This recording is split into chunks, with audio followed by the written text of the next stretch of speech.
Have you ever asked that question? Is everything okay? And been met with those three deceptively simple words, I'm fine. If you felt a sudden drop in the room's temperature, you're not imagining things. As a psychologist who has spent years sitting with couples navigating the labyrinth of their relationships, I can tell you that I'm fine is rarely a statement of fact. It's a signal, a complex piece of code wrapped in a social nicety, and one of the most misunderstood phrases in modern relationships. It's not always a mind game, but it is almost always more than what it seems. Today we're going to unpack that code, look at the tangled wires of emotion and history that power it, and figure out how to build a connection strong enough that you may never have to fear those words again. The Grand Illusion. Decoding the mismatch between words and worlds. Let's start with a fundamental truth of human connection. Communication is so much more than the words we say. It's a rich tapestry woven from tone of voice, posture, eye contact, and the subtle energy we project. When a woman says, I'm fine, but her arms are crossed, her jaw is tight, and she's suddenly fascinated by a spot on the wall, her body is screaming a different story. This is what psychologists call a breakdown in congruent communication, where the verbal message and the nonverbal cues are in open warfare. And in this battle, the nonverbal cues almost always win. They are the honest messengers, communicating much more than words ever could. Think of I'm fine as a barrier phrase. It's a conversational stop sign. It effectively says, something is indeed wrong, but I am shutting down this line of inquiry for now. It's not necessarily meant to be malicious, but it is a defense mechanism. It's a quick, socially acceptable way to dismiss a conversation while she's trying to process her emotions. The real question isn't if she's fine, but why she's choosing those specific words to build a temporary wall. The reasons are as varied and complex as the women who say them, but they often fall into a few key psychological categories. The 6 faces of fine. What's really going on in her head to truly understand this phrase? We need to move beyond seeing it as a singular, frustrating obstacle and instead view it as a catch-all term for a host of different emotional states and needs. It's a shortcut, and often a poor one, for much more nuanced feelings. The processor. I'm upset, but I haven't figured out why yet. This is perhaps the most common and least understood reason. When something happens that triggers an emotional response, it isn't always a clean, easily labeled feeling. Sometimes she's not playing a game. She genuinely doesn't know how to articulate what's wrong yet. She's upset, but she hasn't had the time to think through her feelings and figure out what she wants to say. I once worked with a client, let's call her Sarah, who would frequently shut down and tell her husband, Mark, that she was fine after minor disagreements. Mark would get frustrated, feeling like he was being punished for an unknown crime.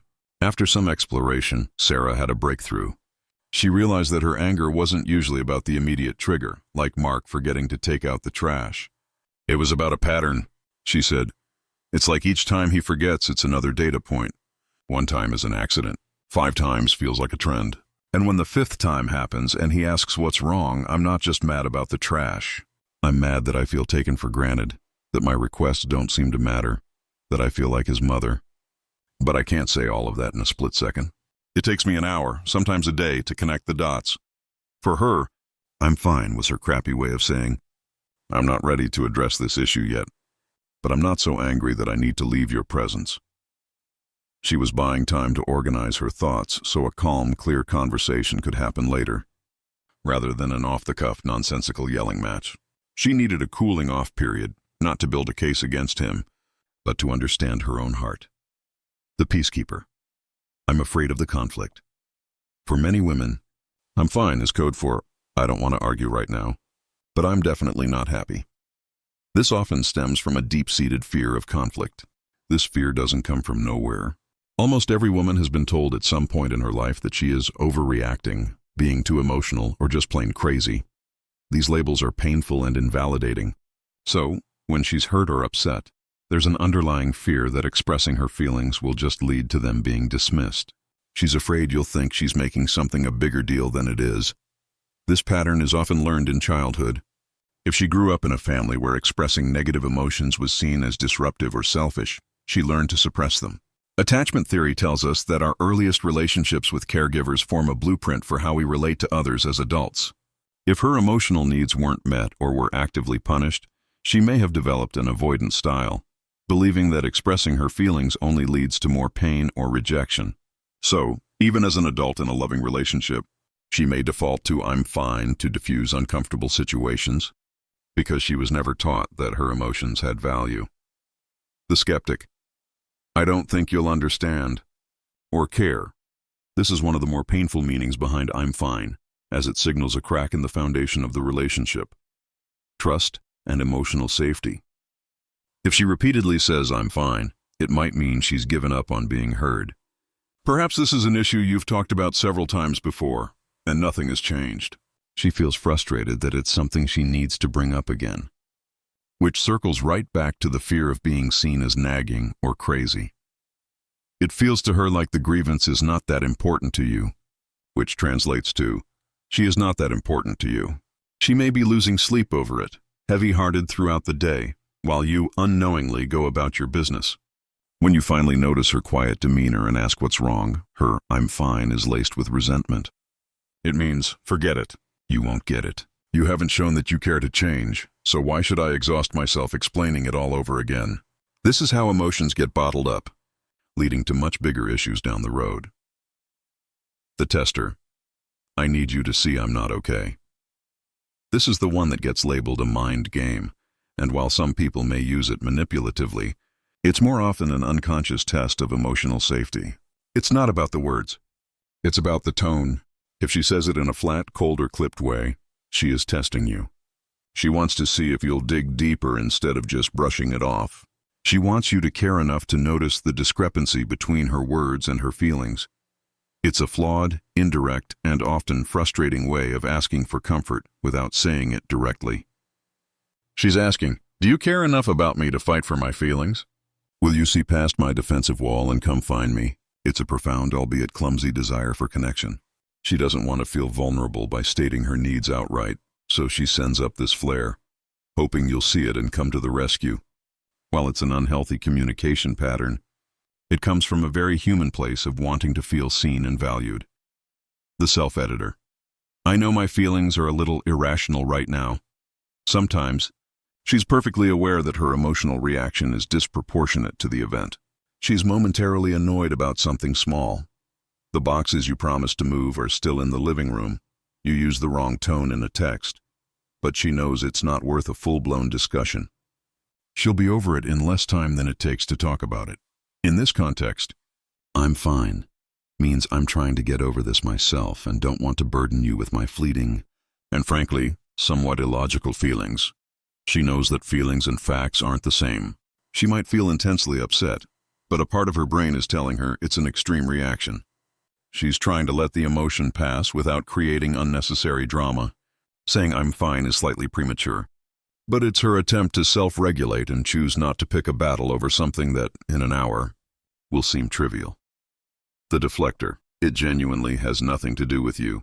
And finally, sometimes the storm isn't in the relationship at all.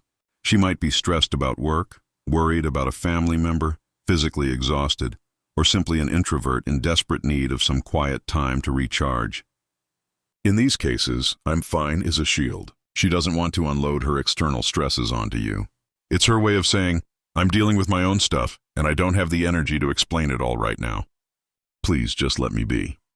While more direct communication would be healthier, this is often a well-intentioned, if misguided, attempt to protect the relationship from outside negativity.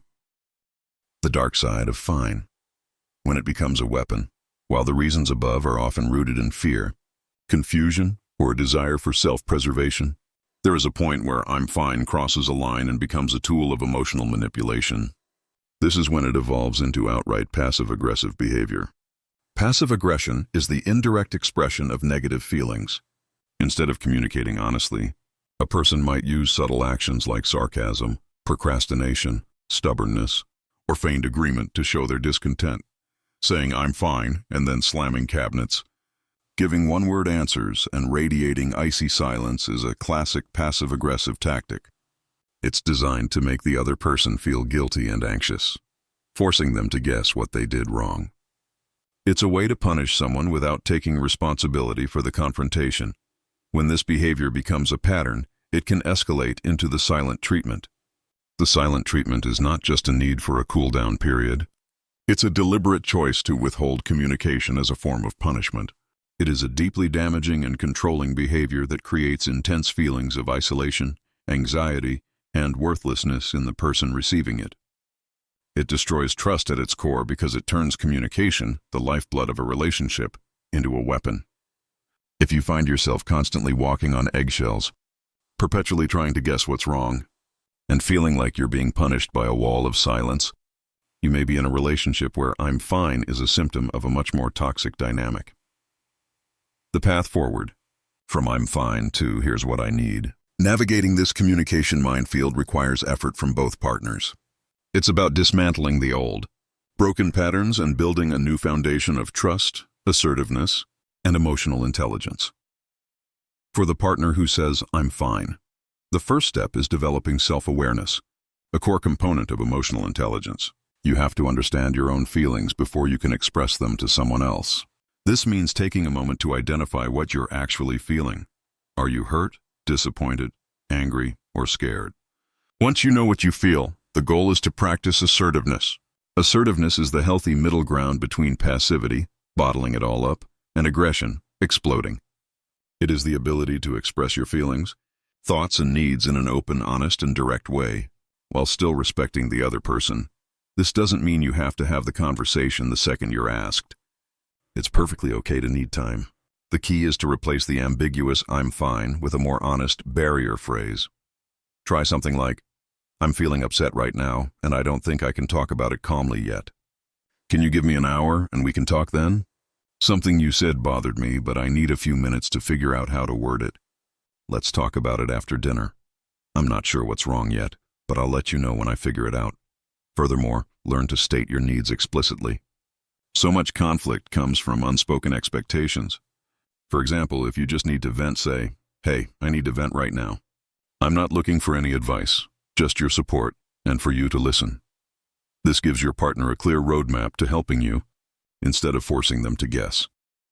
For the partner who hears "I'm fine," your response can either escalate the situation or create the safety needed for a real conversation. First, don't take the words at face value. Listen with your eyes. Pay attention to her nonverbal cues, her tone of voice, her posture, the lack of eye contact. Her body language is telling you the truth. Second, and this is the most important part, stay calm and don't get defensive. If you react with frustration or anger, "Ugh, not this again," you are confirming her worst fears, that her feelings are a burden and will lead to conflict. That will just make her retreat further. Instead, respond with empathy and patience. Create a safe space. Say something calm and kind like, "Okay, I hear you, but I get the feeling that something's bothering you. I care about you and I want to understand. I'm here to listen whenever you're ready to talk. I can see you're upset. If you need some space, that's okay. Just know that I'm here for you when you want to talk." Give her space if she needs it, but with a gentle invitation to reconnect later. Don't just walk away and let the issue fester. And remember that actions often speak louder than words. Sometimes the best response isn't to talk at all, but to do something thoughtful. Bring her a cup of tea, sit with her quietly on the couch, or just offer a hug. These small acts can communicate care and security far more effectively than pressing her for an explanation. Finally, when you do talk, practice active listening. That means you're not just waiting for your turn to speak or formulating your defense. You're genuinely trying to understand her perspective. You don't have to agree with her, but validating her feelings, "I can see why you would feel hurt by that," is a powerful way to build trust and resolve conflict. Conclusion: the phrase "I'm fine" is a microcosm of the challenges we all face in building true intimacy. It reveals our fears of vulnerability, our clumsy attempts at self-protection, and our deep, often unspoken, need to feel seen and understood. It's not just a woman thing. It's a human thing, a symptom of a breakdown in communication that can poison any relationship if left unaddressed. Moving past it requires courage from both sides. The courage to be honest about our feelings, even when they're messy and irrational, and the courage to listen with an open heart, even when we might not like what we hear. A healthy relationship isn't one where partners can read each other's minds. It's one where they've built enough trust and emotional safety that they don't have to. It's a relationship where When she says, I'm fine, you can believe her, because you both know that if she wasn't, she would feel safe enough to tell you.